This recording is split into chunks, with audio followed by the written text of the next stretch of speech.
for it to be to cater people. So, ayun, the key design factors for public libraries we will discuss that later on. And then, not discussion, I will outline it, and then you will read the reference based on my outline. So, doon sa outline, mas mahaba pa talaga yung key design factors, but nilimit ko lang siya to what I think would be parang feasible within our time frame. Okay? And then, design public library spaces around community demographics and functionality. So I've discussed this before. We need to identify a certain type of community that you want to cater for the public library.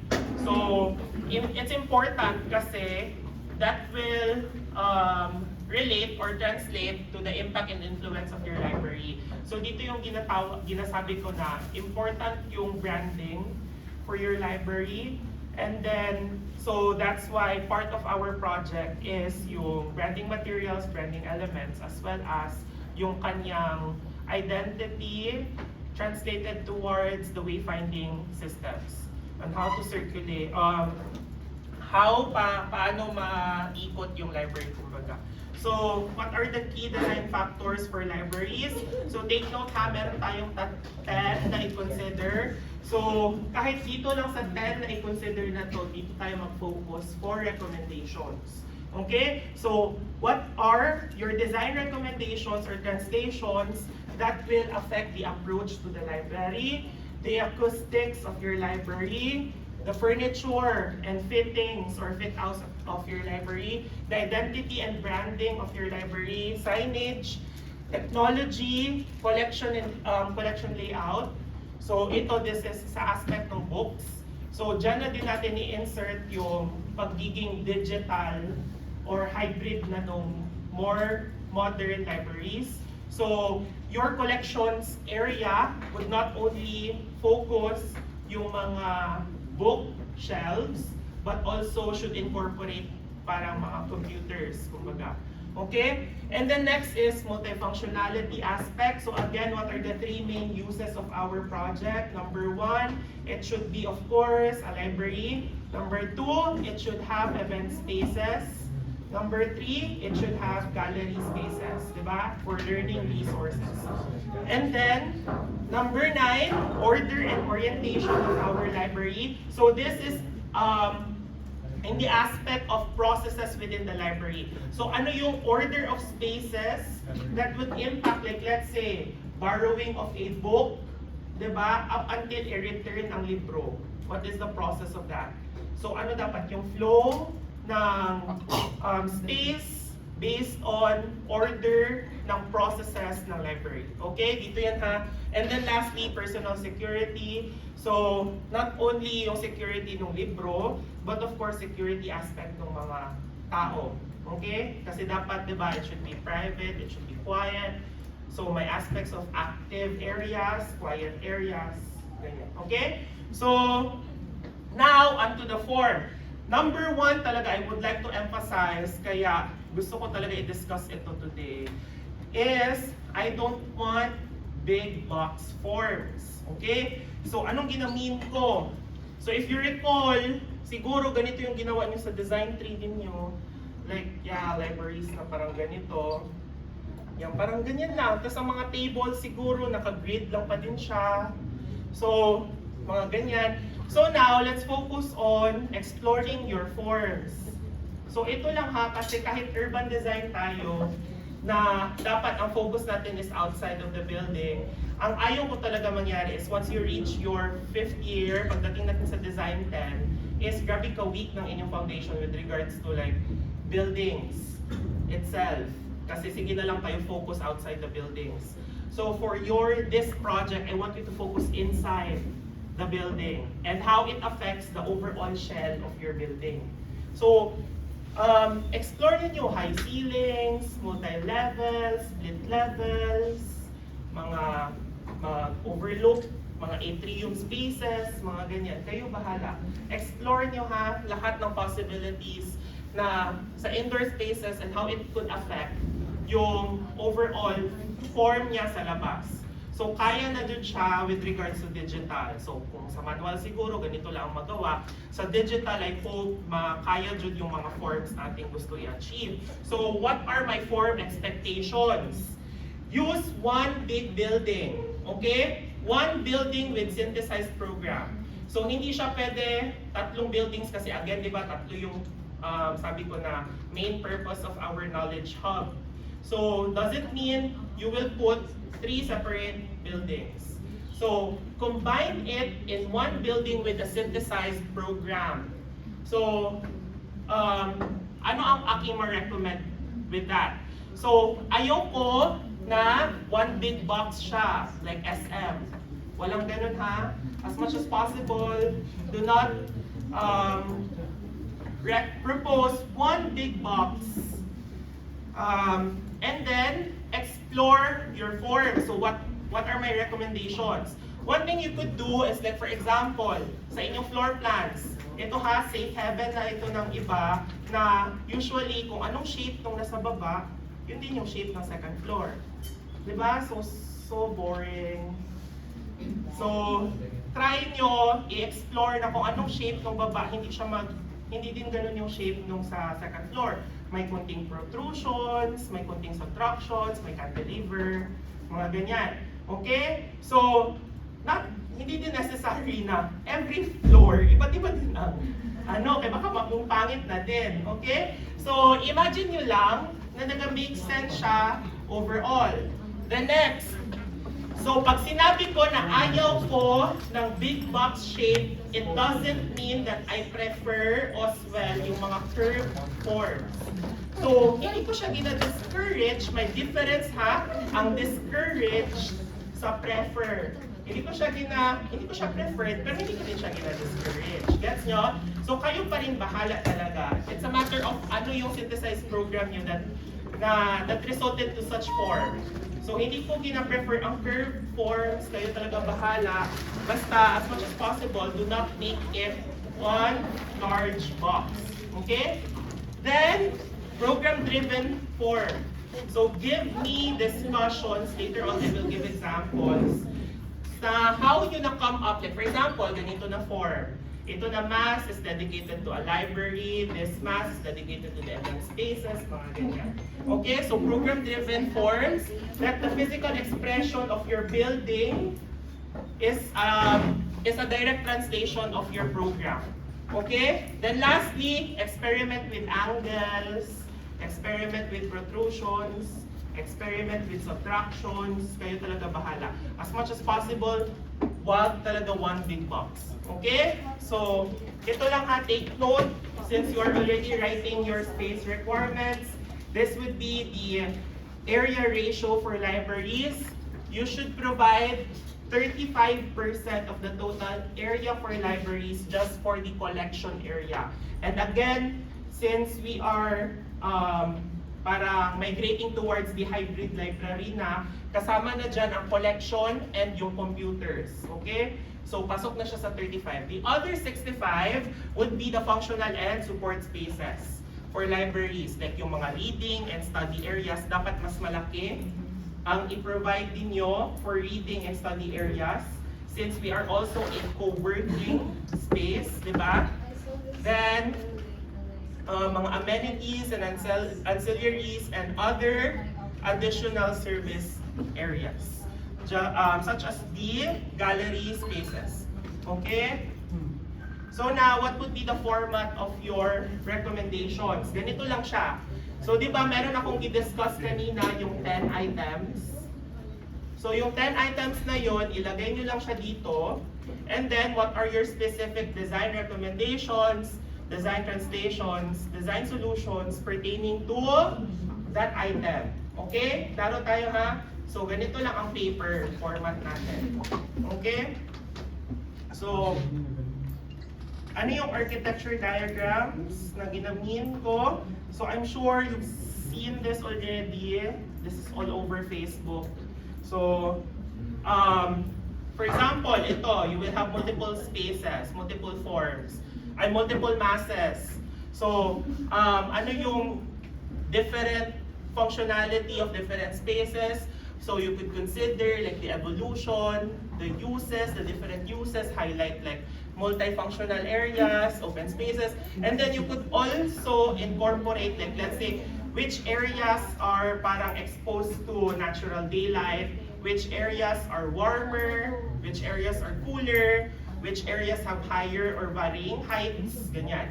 So ito daw, sige tingnan nyo, how would you interpret this diagram? So heights of space. So yung larger, ay yung darker space could be parang like the highest sa mass niya. And then yung lighter space would be yung parang pinaka-low.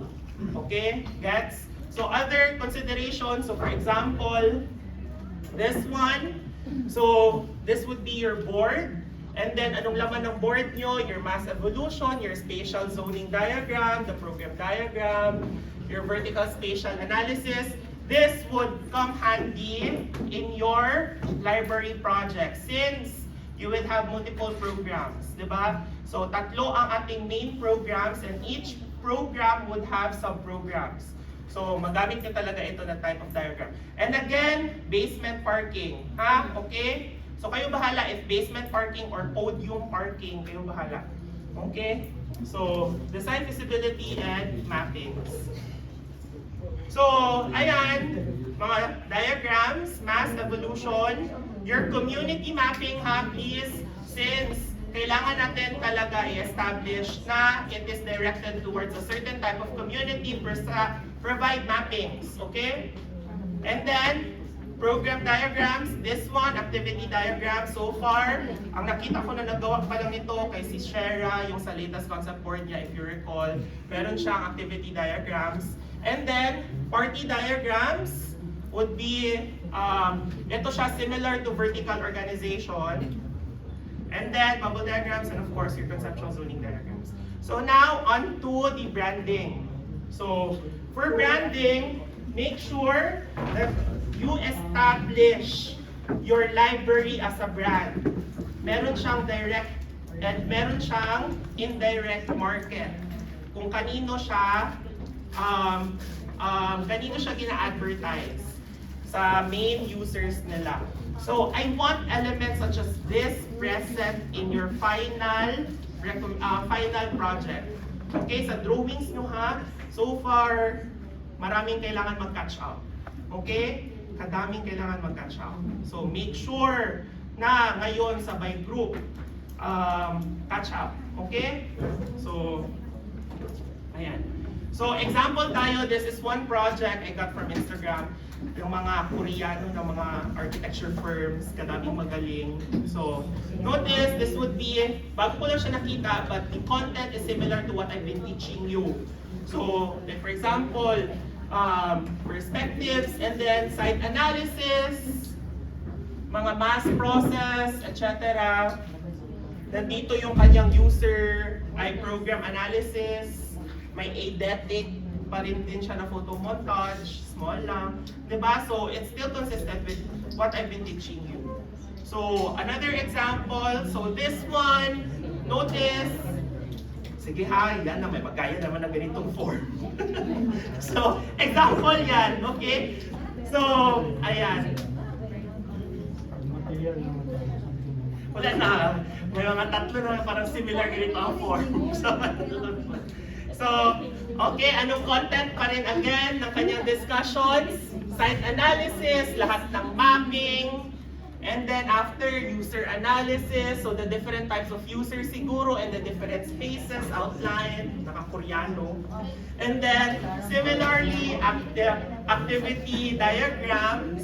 So this is in relation to the processes ha. I discussed the processes. So ensure that you can establish a process within your library. Ha?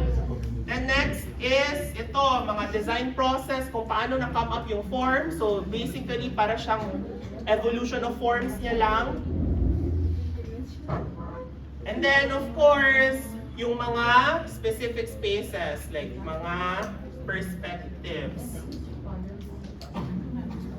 Yeah, simple lang perspectives, all white and yung tao yung rendered. So, kayo talaga bahala paano nyo i-present. Okay? Yeah, pwede. No, why not? Pero since tayo materials ang hinahanap. Okay. So, and then, elevation sections. So, low res siya kasi alam nyo na naka-screenshot lang from Instagram. So, ito ang scale model niya. So, di ba? So, parang ganun lang pa rin ang ating process talaga. So, from site analysis up until the scale model. Okay? Go signal, go. So, we have pero not encouraged. Expensive. Okay. So, examples na naman, interiors, again, in play with the programs within your interior spaces and then maging interesting yung labas ng space ninyo. Okay? So, similarly, play pa rin, again, high ceiling, split leveling, multi-levels, atriums. Okay ha? I-play nyo dyan for this project.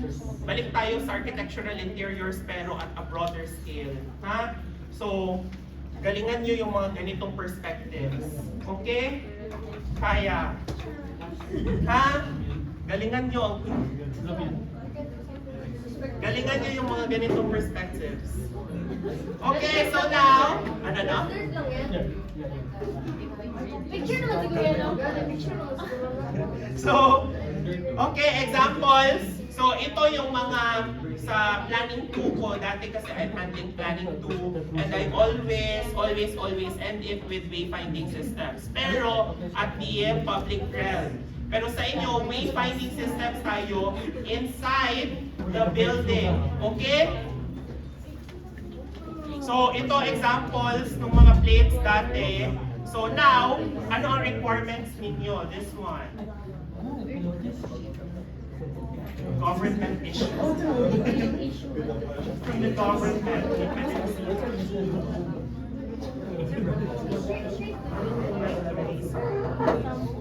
Okay, sige. Oh my God! Pera ng bayan.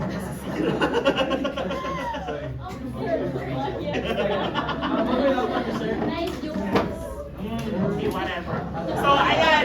Ito, i-upload ko to ha. This is my main reference right now. So, yun lang pa din. Refer to the other references I've uploaded.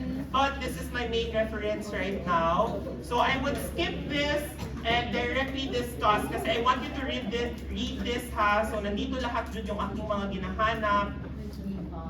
So, like yung mga ganito na aspects sa loob ng library ha. Please present this one. Sir, dito na the-charge. Yeah, mas na siya. Para ma-audio. Sige, ibon na yan.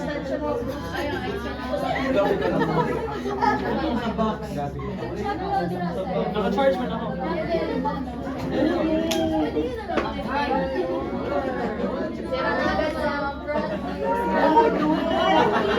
Oh no! Pera ng bayan. Pera ng bayan.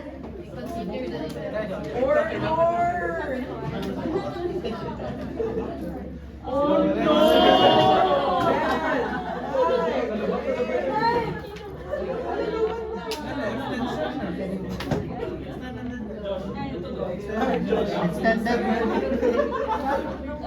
Josh.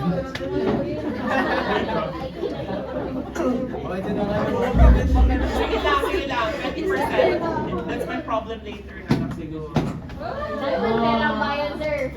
Ano no? Dami perang bayan. Without sir. Don't. Okay ha guys, diversify your shelving and shelf displays, okay? So, yung mga blow up lang good na i-consider ninyo kung paano, anong mukha ng shelving ninyo. Like it could be freestanding benches, ito, shelving units, mga novelty displays, etc. So, diversify nyo lang kung anong mukha ng shelving ninyo ha. And then, pwede siya sa branding, included under the branding. Or pwede din siya under sa collections layout. Okay? So as much as possible, the goal is to create engaging displays. So even with your collections. So, wait lang, isa-isahin natin yun. Baka meron akong gusto i-discuss. So ha, yung inyong mga furniture, fittings, make sure na curated well.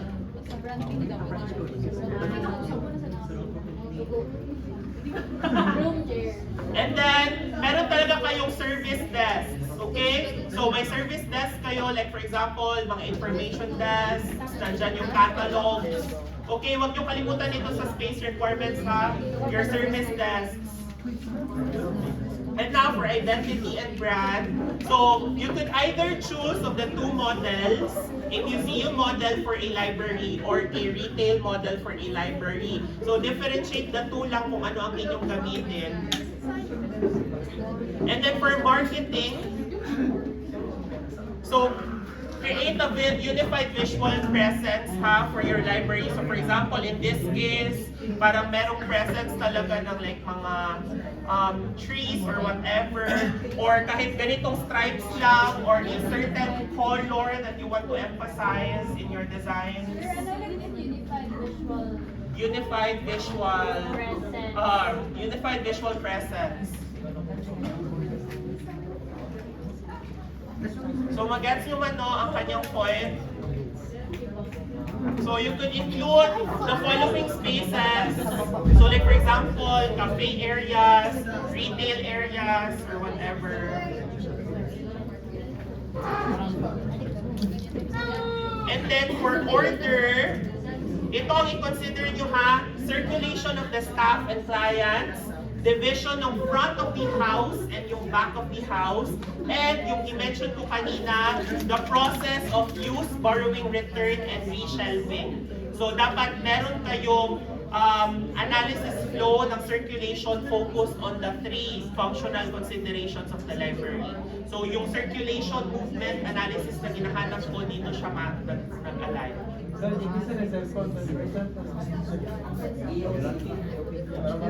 And then for signages, this would be the requirements. List down ha. Number 1, kailangan ng street signpost, kailangan ng exterior identification, kailangan ng entrance signage, kailangan ng wayfinding signage within, inside, statutory signage, changeable entry and external signage, collection signage, aisle signages, shelf signages, promotional signages, signage in different languages, and yung permanent signage. So paano man yan siya i-present? It's similar to this one.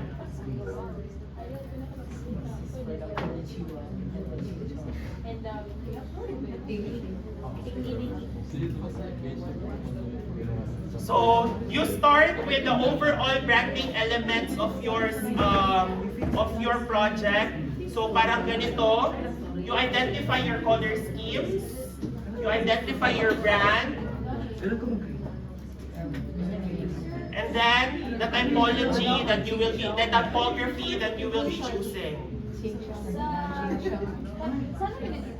Sa ano na, technical drawings na. Okay? Sa supplementary drawings. So, para siyang concept board na lahat may 5 pages na. Kaya yan. Pero hindi siya sa research paper ha. Hindi pa siya sa research paper, sa supplementary drawings na siya. So bakit yung wayfinding kanina ng mga... Yeah, yun. Parang ito yung examples niyo. Wait lang, tingnan mo. So, may ganito na branding. So, like for example, the colors and the materials that you will be using. And then, the elements, the colors, yung materials, your logo, the symbols that you will be using, the font styles that you will be using. So basically, parang ganito siya. Isang concept board na ganyan. Your logo, symbols, whatever. Okay? So notice yung aking example kanina. Oo, sa concept board na siya. Anong size ng paper laser? Ito wala pa ito ha, sa supplementary drawings pa ito. Sa A3. Okay. Kasha lagi yan. Go! Ay, what do you mean kasha? Madami or isa lang? Hindi, multiple pages. Kasi focus naman siya on your brand and identity. Ah, ito yung sa thesis. Sa A3, sa supplementary drawings na siya. So like for example, ganito na brand, paano man siya i-dimensioning or whatever. So ito yung signage contents, ito yung ginamin ko inside your building. Dapat may parang ganito. So like wayfinding systems within the building. Kay Jolie na And then, there should be a map kung saan siya i-locate. Uy, listen ha, listen! There should be a map kung saan i-locate yung certain signages. And then, this is an example of yung printed map, hindi siya street. So, notice, di ba, if you've been to, like, yung sa other countries, merong isang map talaga na dina-print, di ba? And then, nandiyan na lahat kung asan ilagay yung certain spaces within the building. So, parang meron kayong ganito na type of presentation. Parang i-artistically present nyo siya na yun yung i-print sa mga maps. Okay? Within the side. So, something like this. And then, ito na yung mga signages example. So, detailing tayo ang labas niya. So, ano yung i-list ko kanina? Yung site identification, yung sa labas. So, building identification, wala ito, wala ito, wala ito. And then, we have similar mga ganito sa loob. Yeah, sa loob. Pwede siya, kayo bahala mag-analyze kung paano ang application ng wayfinding sa loob. So, nagbigay ako ng outline kanina kasi ito yung examples na meron ako sa labas siya. So, yung outline na ibigay ko kanina, this one, right?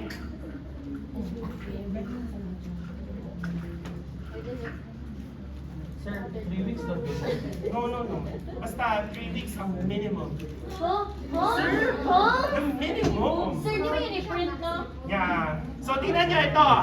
External signages, detail. Internal signages. Collection signages. Your digital signages. So, kayo na lang talaga bahala. Basta detailing tayo of the signages that you will include inside your building. Okay. Sige, that's it. Sir, ba't yung mali, sir? Sir, excuse me. Sir, nakapos ba?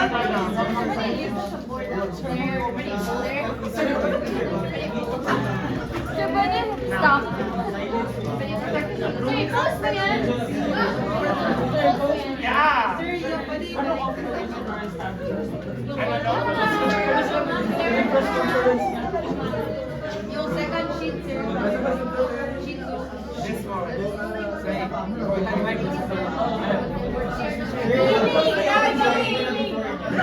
Ano no?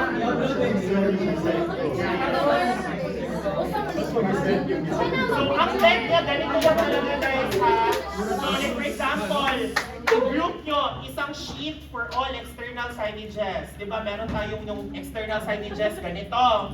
So, ang gawin nyo lang, materials ito, tapos i-dimension nyo lang siya. Gets? Then, perspective niya lang, i-present nyo lang siya. And then, for interior signages, imagine na interior signages na ito. So, saan man ginalagay ang interior signages? Diba, it's usually overhead.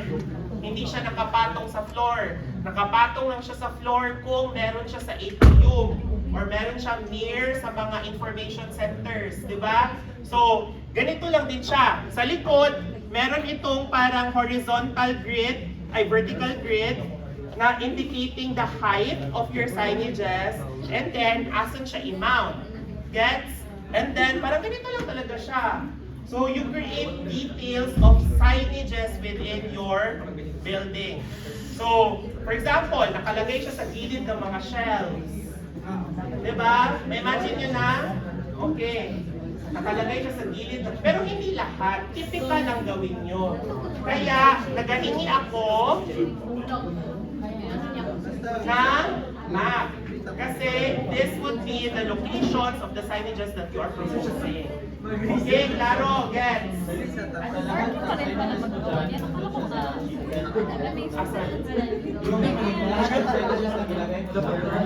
Nakatigil. Pwede mo siya i-categorize again for external signages and internal signages. Technical, sa supplementary ng primary.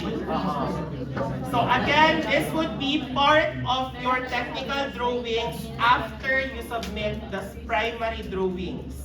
So ang primary drawings, elevation, sections, perspectives, floor plans, side depth, yon. And then, pag nasubmit na yan, ito na naman ang gawin. Okay? So, matagal pa ito. I'm just introducing it to you right now. Sir,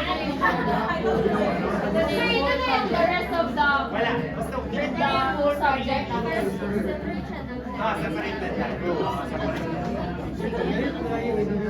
Quiet. Anong bus ito? Tingnan natin. Sir, mag-try mo pa ba? Tingnan natin. Sige. May bus stop bigla. Wag muna. Basta tingnan natin.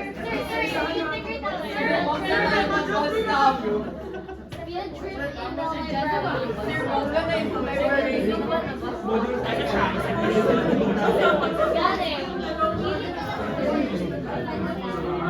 Kasi kinagawa naman, di ba, ang passport synthesis.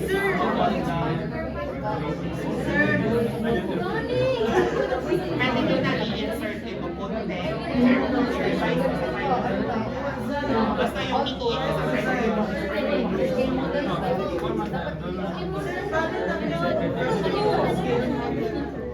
Pwede mag-write ng cancel on the board. anong skill? This one? This one? Oo, most probably. Hindi na. Feeling ko wala na tayong bus stop. Ay, saan?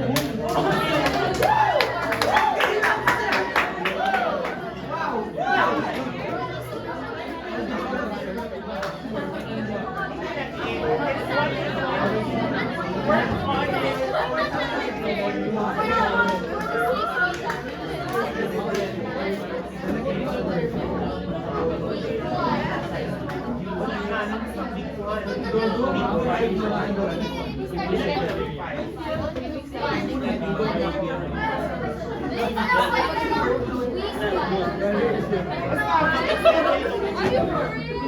Parang i-half na naman.